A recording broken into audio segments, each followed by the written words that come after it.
So, hello everyone, good morning. Firstly, a warm welcome to our fellow panelists here. So, our session is about strategies that goes beyond, boundaries rather, I would say, for scaling businesses.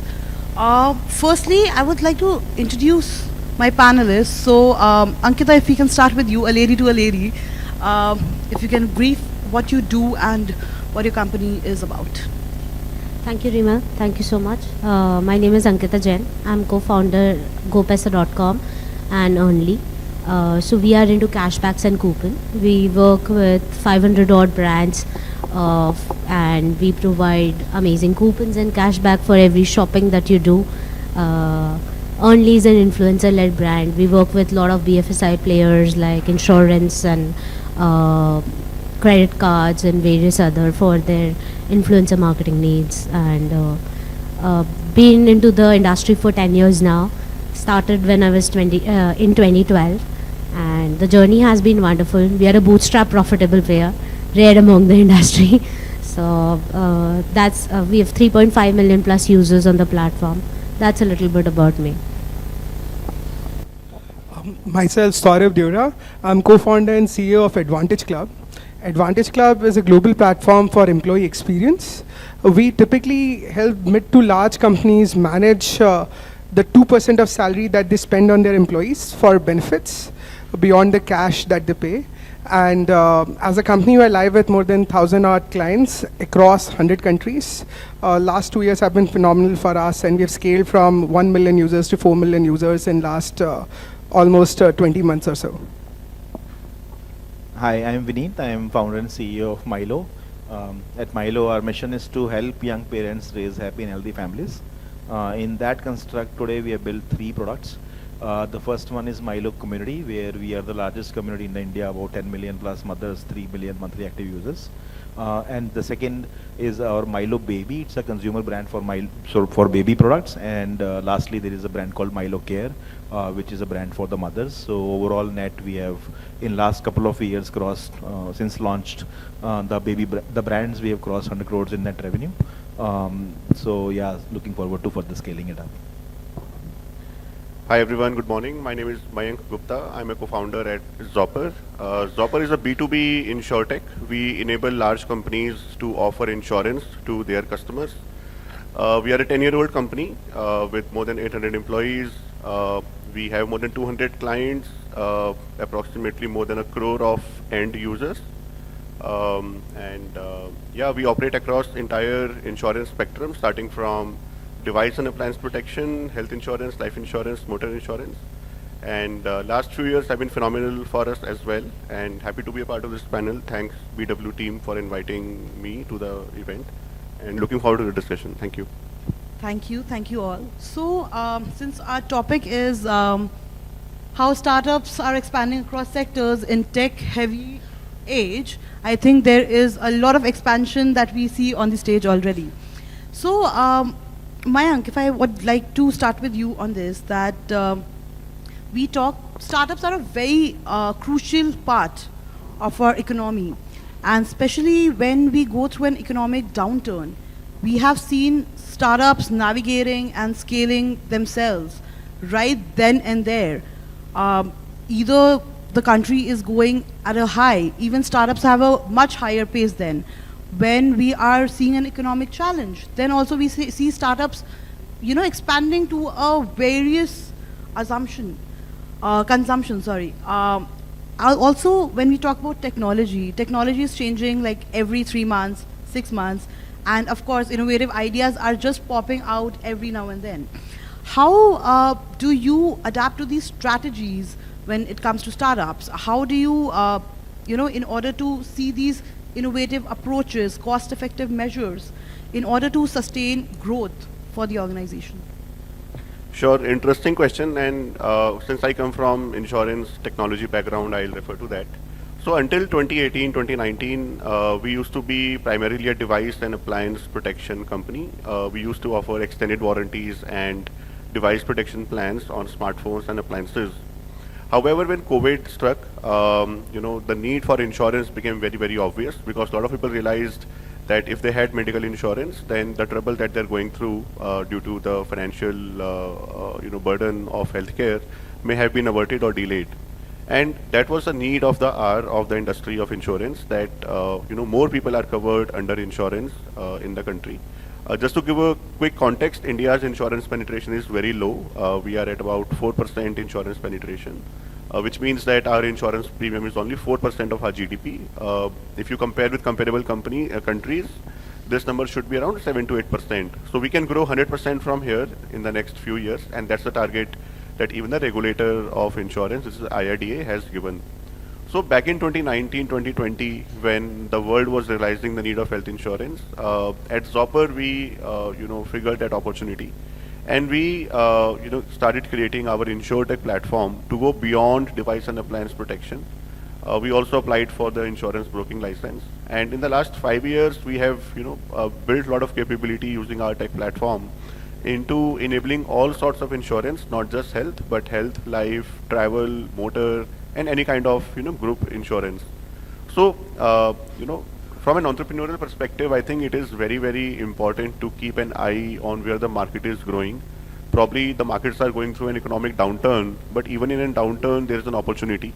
We saw that during COVID, a lot of businesses got a lot of opportunity. Insurance was one of them, obviously, but then education, home delivery of products and services. So a lot of online fitness, since we have I think somebody from FitPass is here, online education, and a lot of businesses got a lot of adoption during COVID. However, many of them could not sustain that wave, and now I think the environment has changed. So as an entrepreneur, if you are running a startup, it is very, very important to keep an eye on where the customer is moving. The economy may be moving up or down, but where the customer needs are moving, and if your business can adapt to the evolving customer needs and provide for that. So I think that would be my initial statement. Those who sustained are sitting here on the panel. Yeah, absolutely. Vinit, your thoughts on this? How, on adapting strategies, on in order to maintain a sustained growth for the organization? Yeah. So just reflecting on our journey at Mylo. So we are now about 5 years old company, and our journey so far has been split equally across first 2.5 years just building out the community with zero revenues and no business model, and last couple of years just kicking in our monetization engine and building out the monetization, one of the fastest 100 crore plus brand in the country, sitting on top of the community. So in terms of adaptation, I think it's imperative for any startup to kind of, the odds are stacked against you heavily to even survive, forget about scaling and thriving.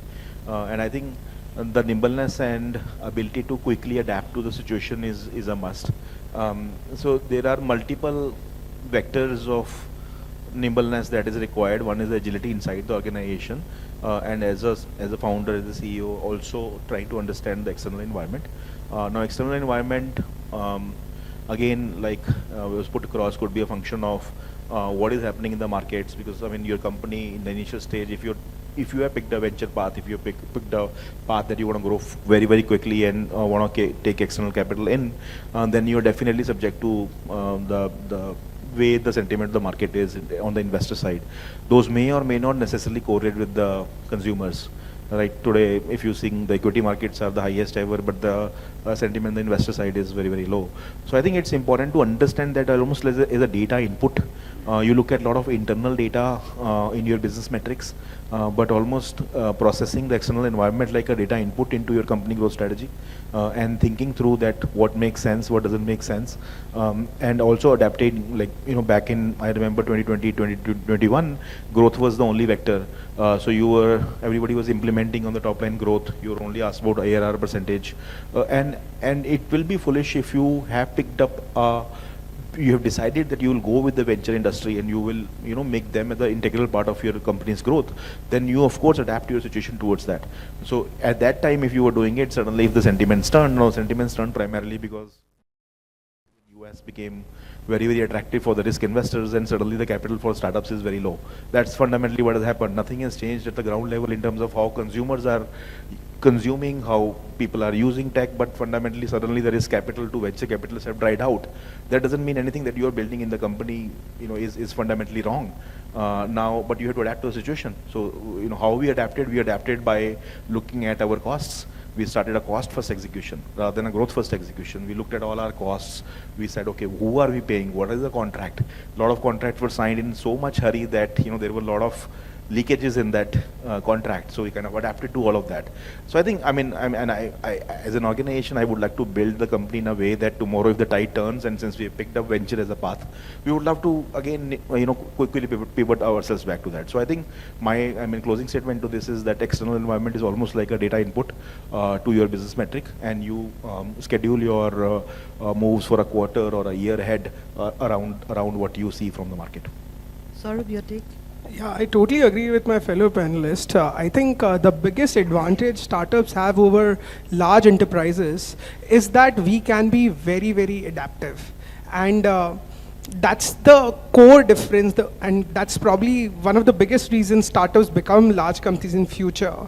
Because one, you are very adaptive. Secondly, the people who are decision making are working on the ground, because otherwise in a bureaucratic setup, that entire communication get lost. So it's very essential for all of us to build an organization which is built upon the same core value.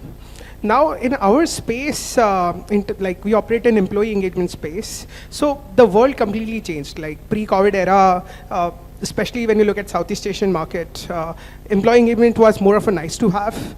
Then during COVID, it was more about survival. By the end of 2020, it became imperative that this is going to become a mainstay, and almost every organization would look at it as a must-have and not just a nice-to-have. Because the workplace became a lot more complicated, we went into a hybrid setup. It's not only that, I would say even the generations or the people who were working in the office, their expectation changed because they saw a different side of life, where a lot of them started valuing their life beyond work as well.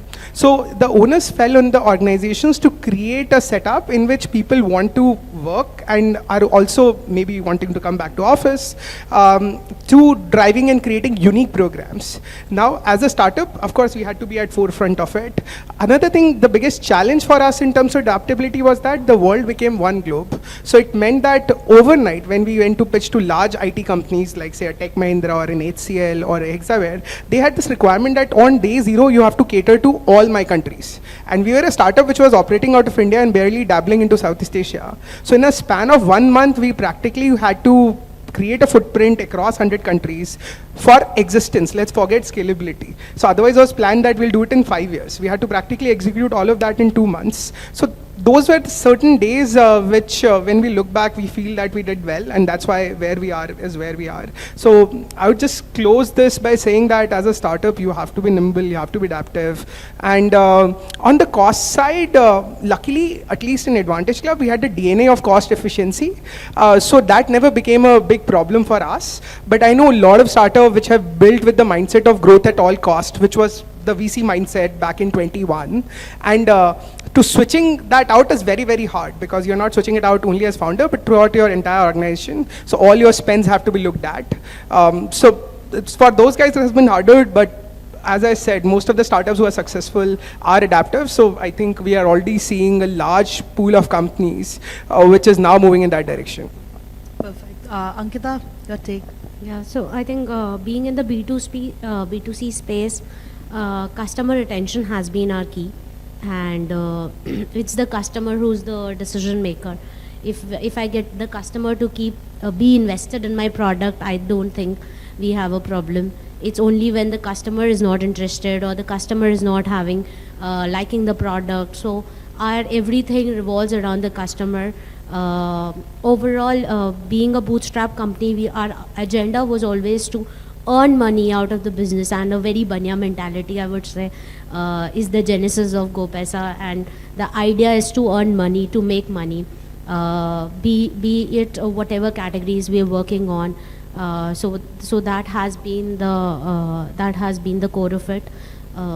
Being the customer centric company, I think we've adopted as the needs of the customer changed. Whatever they required, we were there to provide it to them. because if we fail on those grounds, it is the overall failure of the company. So I think listening to the customer has been our key. We keep on listening to our whatever signals our customer is dropping, and we adapt according to what our customer is sending signals has been our key to adaptability. Our organization, definitely I agree to them, agile is very important. Agile, it is very, the decision making lies in the hands of a lot of people. That is very important, because if there is one person controlling everything, you do not know, and it is not somewhere right. So it is important to delegate authority. So delegation of authority is another key that we have discovered over our course of action. So I think these are the two that I would like to highlight. Thank you. Understood. So there's also what we are seeing right now in the industry is that there are a lot of partnerships happening, or rather a lot of collaborations that are taking place between startups or between a startup and an established company in order to enhance their reach their right audience. So Vinit, if I come to you, because Mylo has a lot of subsections under it, how important do you think, I mean, when we talk about collaborations, when we talk about partnerships, the first thing that enters our mind is data, the division of data. Data naturally enhances. You can reach to more people, not only tier 1 cities, but tier 2 cities, tier 3 cities, and of course the young lot that is coming, we are also focusing upon them. So how crucial is, at that point of time, does data-driven making decisions become a part of scaling those strategies when you talk for a startup? Yeah, so I think, I mean, if you're building any startup today's world, and like I run B2C tech platform, it's absolutely like, it's like 100% data driven is what we drive, at least in the team. And but even in the case of partnerships that Ankita you referred to, there again I think any partner they are generating data, and fundamentally I believe that all of us, we're basically in the business of generating data, and we are creating the data, and the data is being valued by other people who look at your data, be it a company P&L, be it your share price, be it your revenue numbers, be it any of this, right? So I think in that sense, pinning yourself back onto the data is one core and a very fundamental skill set that I have deeply inculcated in the company, and this is something I go long back in. Post my MBA, spent around 4 or 5 years just building data-driven strategies for sales and marketing for various clients, and then whatever work I did in tech prior to founding Mylo, just valued data inherently. And I think that's the advantage of today, that you can be very, very granular with your data. You can look at your P&L from so many different directions. I mean, we have at Mylo things running at hourly basis, where people are looking at how many orders what a particular channel got on an hourly basis, and responding to that, and able to compare the same hour of that day to the previous hour yesterday and the previous hour last week. So that's how granular and how fast you can get with data in terms of decision making. And the same thing applies with your partnerships, which we were talking about. And ultimately, the contracts that are being made, for example, in a consumer brand space that we are running, so of course you need to build partnerships with last mile players like a Delivery or a Shiprocket or a bunch of other players. Or even on the marketing side, you build partnerships with platforms where you're running marketing, and they are kind of providing that sales to you. In both these contexts, for instance, the connectivity by data is extremely critical, and that's something we go very, very detailed about. And I think that's something that can keep you honest, keep the partners honest, and that probably reduces the ambiguity in the room by bringing everybody on the same page. So I think the technology has advanced to extent that you can of course do all these deep integrations without it being very extensive on your technology team in terms of time spent. So I mean, I would say that this is irrespective of the ecosystem, even if you're building for growth or you're building for cost optimized way, pinning yourself back to a data first execution is fundamental from where I see it. Lovely. Mayank, in your industry, how does what role does data play? Because as we are talking about a tech-heavy age, how significant is data when you talk about collaborations, when you talk about partnerships? how data is significant in this industry? Sure, I'll give a quick context. So we are a B2B organization, and the core premise of our scale and growth has been partnerships and collaboration.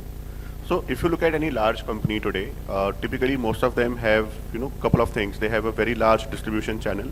They will have millions or crores of customers, and they will have a lot of manpower. These are some of the things that all the large companies have today. What they do not have is the agility on the technology, speed of execution and thinking on the feet, which typically is lost when you scale beyond a certain level, which I think is the common theme which all the founders here are talking about, the agility that startups provide. So what they do not have is speed, agility, product innovation, which startups have, and that calls for a very strategic alignment and partnership amongst startups and large corporates, and that becomes the fundamental foundation of any collaboration and partnership.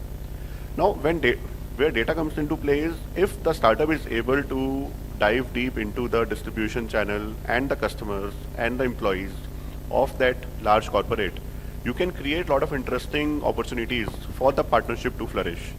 In our case, we work a lot with the financial sector. We work with e-commerce, we work with retail chains, and they have a plethora of products and a very different kind of audience for each of the products. For example, a bank will have an asset class and liability class. They will have banking products. They will have loan products, lending products. So for different class of customers, and you can also segment customers by online customers who transact through net banking. You could classify customers on the basis of their geography, tier 1, tier 2, rural, urban. If you can segment the customers of a bank into, let's say, 5, 6, 10, 20, 50 cohorts, and for each cohort you can offer a product or a solution which can be plugged in via an API or via an off-the-shelf solution, there is no reason why a prospective client, it could be a bank or NBFC or any large company for that matter, will not partner with you, because the areas where they are willing to invest capital but they do not know how to invest, where to invest, how to find the right team, that is the area where the startup has created innovation, but the startup lacks distribution channel and the customer. So instead of investing in each other's strengths, you invest in each other, and then the magic happens. So that's how we have taken the path over the last many years, and that has worked very well for us. Beautifully explained. Ankita, being in the similar industry, how much do you agree to it? Like as he was talking about technology, how bringing two companies together, it actually absolutely helps any startup to eventually grow. For you, how important is data-driven decision making becomes a path on scaling your strategies in order to present it in front of your consumers and your potential customers? So I think we've partnered with a couple of companies, and for us, partnership is the key. We have worked very minutely into data. I can give you an example.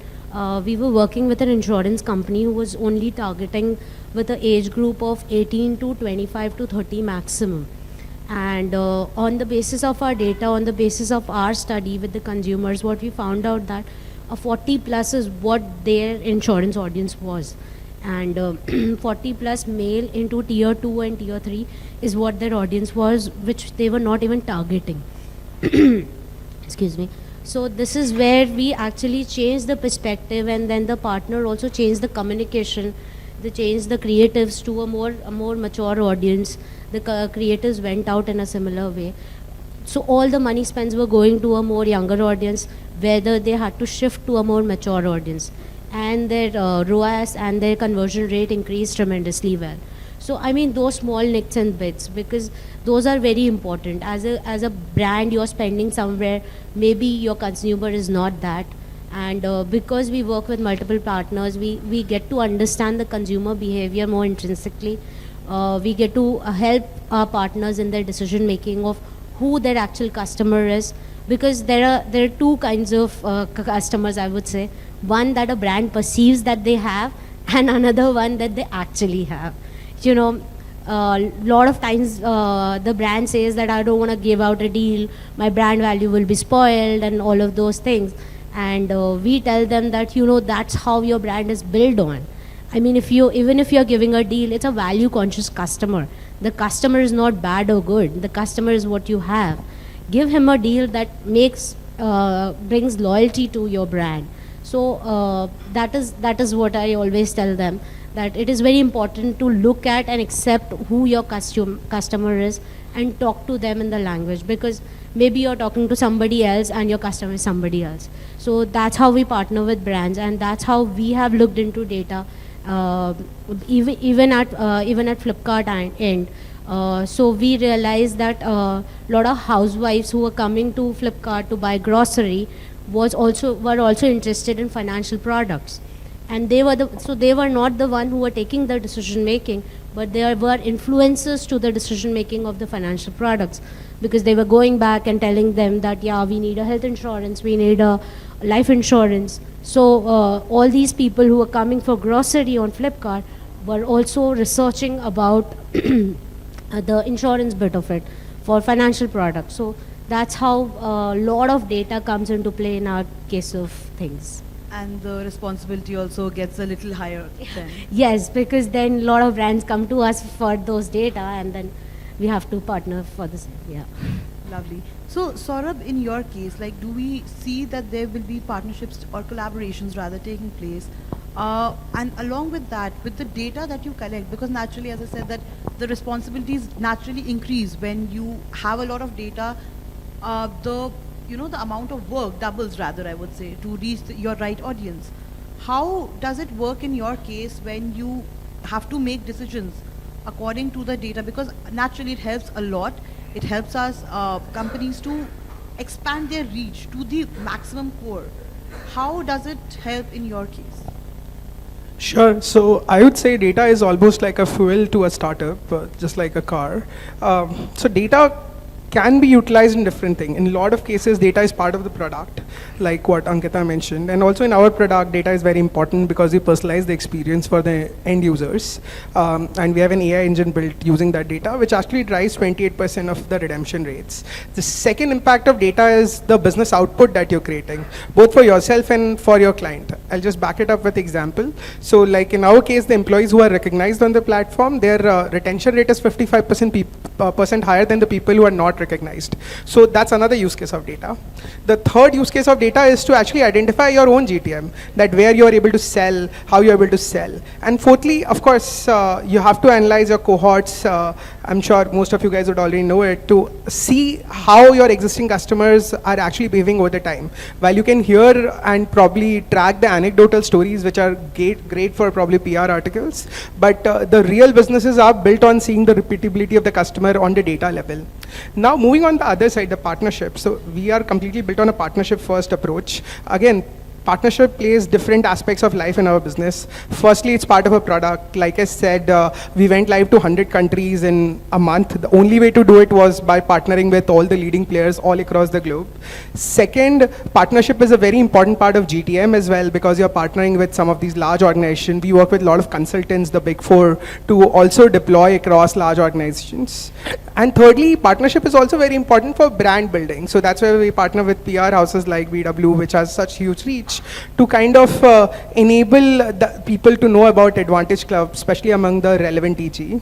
And the last one for any organization is to build the internal efficiency, because practically it's not possible to reinvent the wheel, everything internally. And that's a mistake we have done in the early stage of my business, where instead of using a third-party app internally, we decided to build something from scratch on the CRM side to protect our leads. But then we realized that's not how it would work, and we'll never be able to match the power of, say, Salesforce or something like that. So that's why I'd say you have to be all-rounded around both partnership and of course, when on the data side, it's not only important to collect data, but to also find the use cases and the impact and use the data accordingly. Great. So Ankita, coming back to you on this, when we started this panel, we were talking about cost effectiveness. I'll bring that pin back and put a dash on it and want to ask you, and I'm very intrigued about it rather, how do startups implement these cost-cutting measures and also ensure that there's no compromise being taken at the core functions to have a proper resource allocation or resource utilization as per se? How do you work in this? Because startups have very agile business models. they allow to quickly make adjustments in order to the capacity of the market.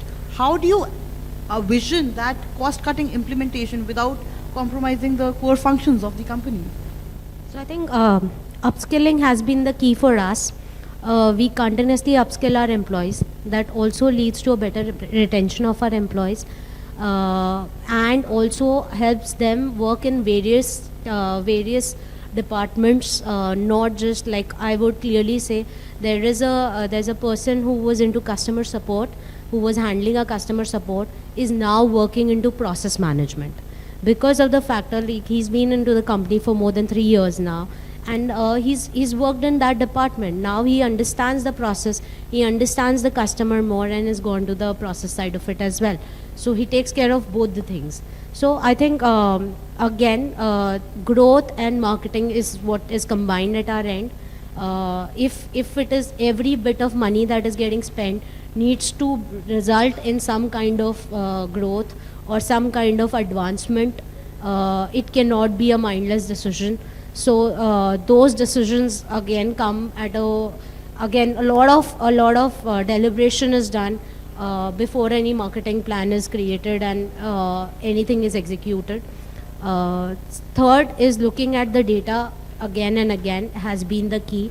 Fourth, a very hard truth, I would say, performers stay and non-performers leave. I mean, if they are non-performers in a bootstrap, in a profitable, where the entire vision is to make profits, to earn money. So a person who's not working cannot just stay. So because the essence of the organization is that you have to be your best, and you have to you have to be invested with the company as much I am invested with the company. Because if you are here for a part-time or just as a next leg of your journey, we do not want to encourage such employees to be with us. So upskilling we only do when we know that the employees are as much invested. So these measures help us create a resource pool for ourselves that is long-term, that is sustainable, and that works towards building the organization rather than just building for themselves. It's like the vision should be aligned, and if the vision of the stakeholders are aligned, I think cost cutting, whenever it happens, the other person also understands it very well rather than taking it in a negative manner, because it's for the advantage of the organization. Lovely. Your hard truth does make sense because you're also that person is also representing your company, so I think it makes sense. Vinit, same goes for you, but again, as I mentioned, you have various subsections. So again, I'm very intrigued because how do you maintain those cost-cutting measures? How do you challenge those cost-cutting measures? And again, with those subsections, also ensure that they're working very smoothly. What strategies do you apply in order to scale your business? Yeah. So, like we said, like I mentioned, like Mylo is a venture-backed company, and we are very clear that on venture track. So I think this clarity to say that okay, we are on a venture track, and hence we are a fast-growing organization. That is very, very fundamental to us. And towards that, again, responding to the ecosystem change, there's a lot of focus on now cost-conscious growth. Right? So there's just the growth still needs to be there. It just needs to be more cost-conscious, and hence adapting to that. Again, just 2 years of our execution from a monetization point of view. It has been like, so as an organization we run like quarterly OKRs and monthly OKRs. It's about what constraint variable do you put in your team's OKRs. Earlier, if it was only about X% growth on a monthly basis, now it is the bottom line number also gets added to the fact that now the execution is actually on the bottom line number, and the top line number is a subset to the bottom line number. So I'll give you an example. So if you are picking up a product story saying, hey, I will improve the conversion of the app by X%, and this earlier that will lead to increase in revenues by X rupees. Now it is, okay, I'll improve the conversion of the app, and that will lead to improvement in CM3 or CM4 contribution margin by Y rupees. and that may mean a top line growth, and that may not mean a top line growth. Sometimes you can just work in the efficiencies of the existing revenue, or you can just increase the revenue and your unit economics looks the same, and you still generating more bottom line. So I think for us it has been honestly at the most basic level just this shift, and once this is implemented, team, they are well trained, well oiled engine to kind of execute on top of it.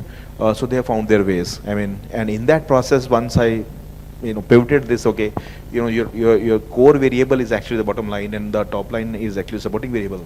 I think then the interesting things begin to uncover. You begin to look at all your costs. You begin to look at, hey, why am I really spending over here? Do I really need to do this? And why am I paying this particular software company 3 lakh rupees a month? What does my contract say? Can I really squeeze them? Can I get on a meeting and saying, boss, why am I paying you this much? Can we renegotiate the contract? So all of this happened in the organization, and people were given their, we're very data-driven companies, so people run their own P&Ls. And within their P&Ls, they were able to figure out a lot of hidden small costs, which otherwise as a fast-growing organization, you may not even look at. Sometimes they're like, okay, at a later scale, we'll look at this optimization, let's grow. So I think for us, it has been this one shift, which then as a concept gets applied across different areas. So in terms of community, we begin to look at, how do we really reduce our CAC significantly? So we brought it down by 60%, rather than only saying, I don't care about the CAC, let's get the monthly active users to grow. Right, so I think the approach changed, and for us that approach changed because the data from the external market changed. External market suddenly begin to value a lot more cost-conscious execution versus a growth-first execution, and that's how we adapted. Similarly, on our brand side, we said, okay, how is our logistics cost really happening? So, I mean, just to give you a context, we would have sold 1 crore baby wipes in last 1 month itself. Now that requires a lot of logistics transportation. It's coming from the vendor, it's going to warehouses. We have 8-10 warehouses across the country. So somebody sat on it and saying, okay, why are we sending wipes so many places? If we can have it from one vendor and only go to respective warehouses, and on those warehouses, if we optimize and basis all of that, and the person was able to reduce our cost significantly on the transportation, and that was a great execution. In the prior world where growth was the only variable, this execution may not even valued or looked at that, hey, this doesn't lead to more sales. But as we shifted focus, as we adapted ourselves towards a cost-conscious execution, all these stories, all these concepts were picked up by the team and executed. So I think that's how, in terms of problem-solving culture, in terms of data-driven culture, it stays the same. It's just that you start to respond to a slightly different variable, and your solutioning therefore adapts to it. And cost optimization is the key. So Sourabh, coming on to you, how do you look at this cost-effective measures in this ever-changing market? Because with the advent of AI as well, I would like to touch upon that.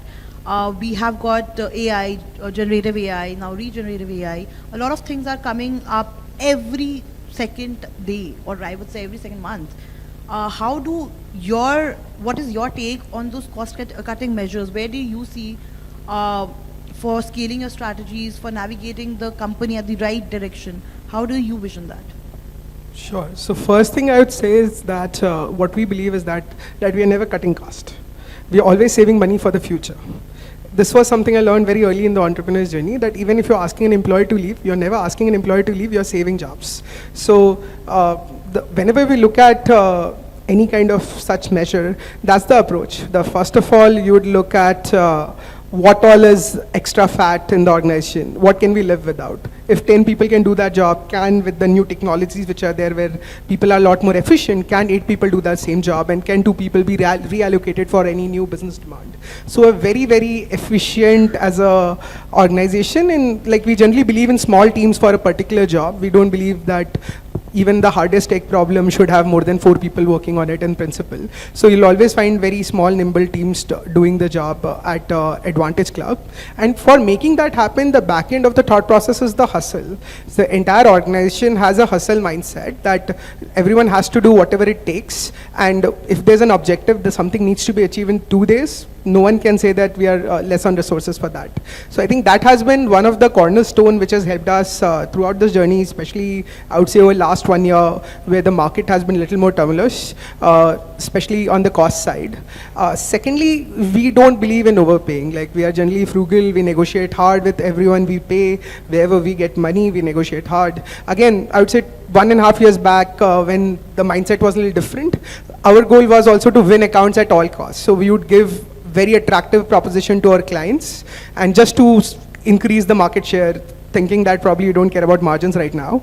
But this year it has been very different overall. So this year the focus has moved a lot on margins. So even when we're pitching to client, we are very conscious that every client is profitable in some form or the other, either in direct revenue or in future revenue point of view. And then we are very, very focused in terms of our spend as well, both in terms of market, the client targeting, all of that is much more focused. A lot of it is also data-based learning that we have achieved in last 1.5 years.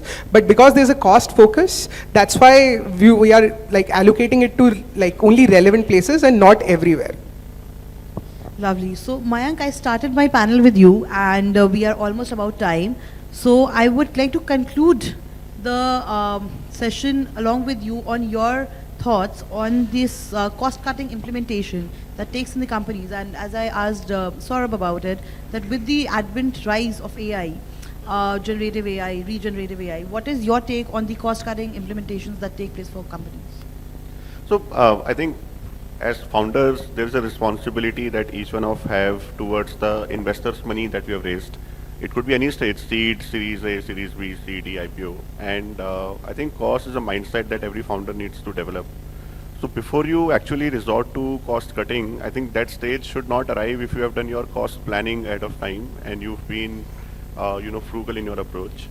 So, few things come to mind. If you look at some of the largest corporations of India, the Tatas and, the likewise, they have never done cost cutting in terms of laying off, mass layoffs, etc. And they are respected for that. They've been in existence for decades, sometimes centuries. And, the core reason why these companies are respected is because they never got swayed by abundance of capital. They never resorted to glamorous or luxurious ways of operating. So as founders, we need to realize what is good to have versus what is must have. I think that differentiation is very, very important. It is important to have an office in Cyber City, or you could have it in Udyog Bihar. I think that's an important distinction one needs to make. Secondly, what kind of employees you are hiring? Are you hiring very, very specific skill set folks early in your journey?